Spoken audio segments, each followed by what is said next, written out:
स्वामी बाबा जन्म जरा दुखादिनाशम 1980 साल के उत्तरार्ध में मुझे पता चला कि श्री प्रसाद जी मार्ग के कुछ काम से दिल्ली से हरियाणा गए हुए थे। लौटते समय बस में ही इन पर लकवे का आक्रमण हो गया। यद्यपि लकवे का आक्रमण अधिक जोरदार नहीं था, फिर भी वे बेहोश हो गए। प्रसाद साहब ने बताया कि बेहोश होते हुए भी परम पूज्य बाबा का दिव्य रूप उनके मानस पटल पर पूर्ण रूपेण परिलक्षित था।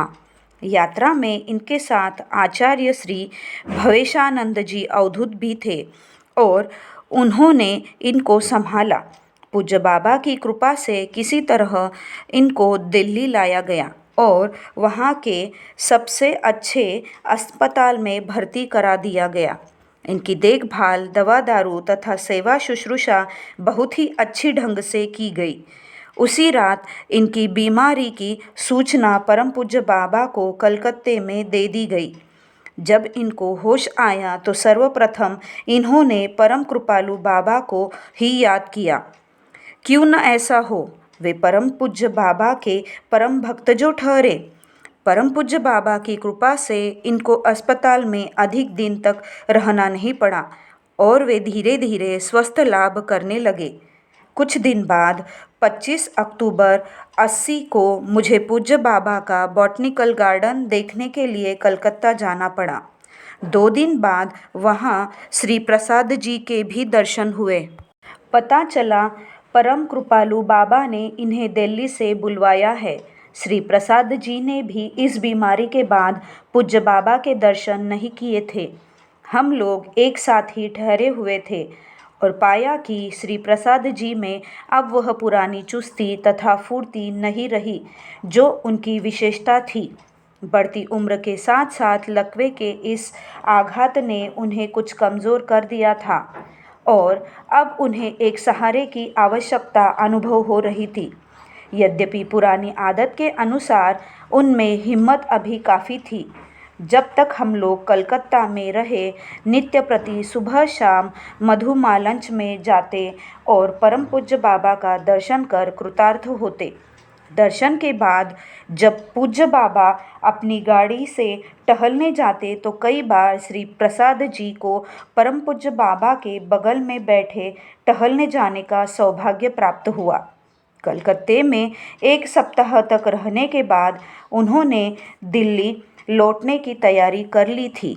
वापस होने के पूर्व संध्या को वे परम पूज्य बाबा का दर्शन करने मधुमालंच में गए। सौभाग्य से मैं भी उनके साथ था। जब कृपामूर्ति बाबा टहल कर लौटे तो हम लोगों को वहाँ करबद्ध खड़े देख रुक गए। उस समय श्री प्रसाद जी ने पूज्य बाबा से निवेदन किया कि वे अगले सुबह दिल्ली लौट रहे हैं। उन्होंने और निवेदन किया कि उनका एक लड़का जर्मनी में रह रहा है और वह उनके इलाज के लिए बार बार वहां जाने के लिए आग्रह करता है। परम कृपालु बाबा तथा अंतर्यामी बाबा ने उनके करबद्ध हाथों को अपनी हथेलियों के बीच ले लिया और उनको जर्मनी जाने की आज्ञा प्रदान करने के साथ साथ उन्हें वहां जाने के लिए प्रोत्साहित भी किया। पूज्य बाबा ने कृपा कर आगे बताया कि उस समय वहाँ की जलवायु उनकी बीमारी के लिए तथा स्वस्थ लाभ करने के लिए बहुत ही श्रेयस्कर है और शीघ्र वे जर्मनी चले जाए।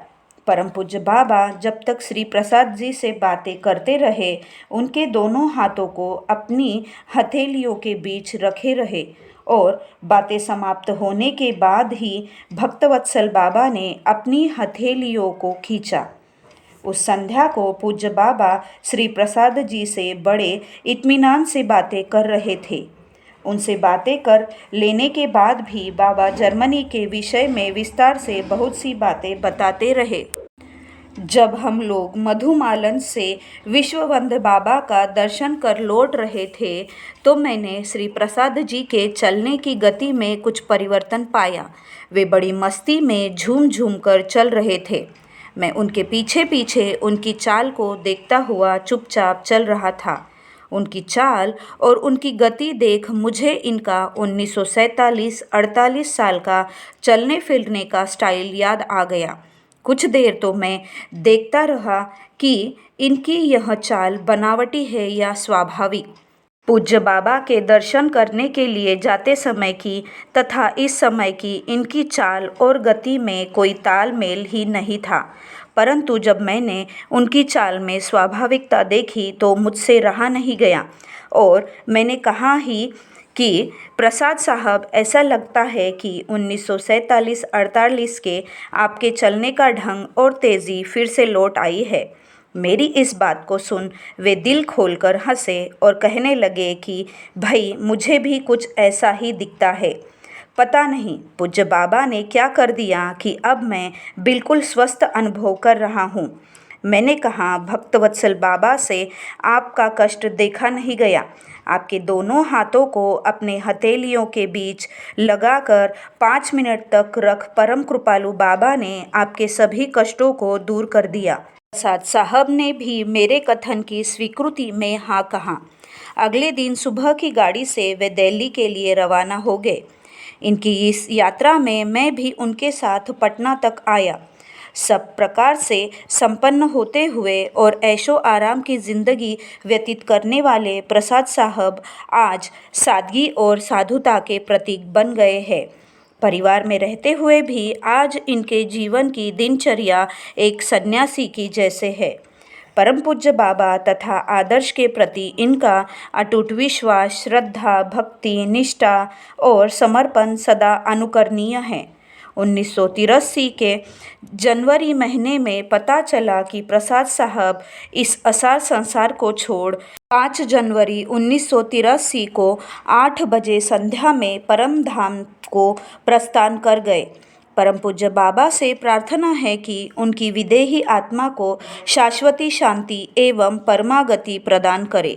संत कबीर दास के शब्दों ने दास कबीरा जतन से ओढ़े, जस के तस रख दिन्ही चदरिया को। पूर्णतः प्रसाद साहब ने चरितार्थ कर दिखा दिया।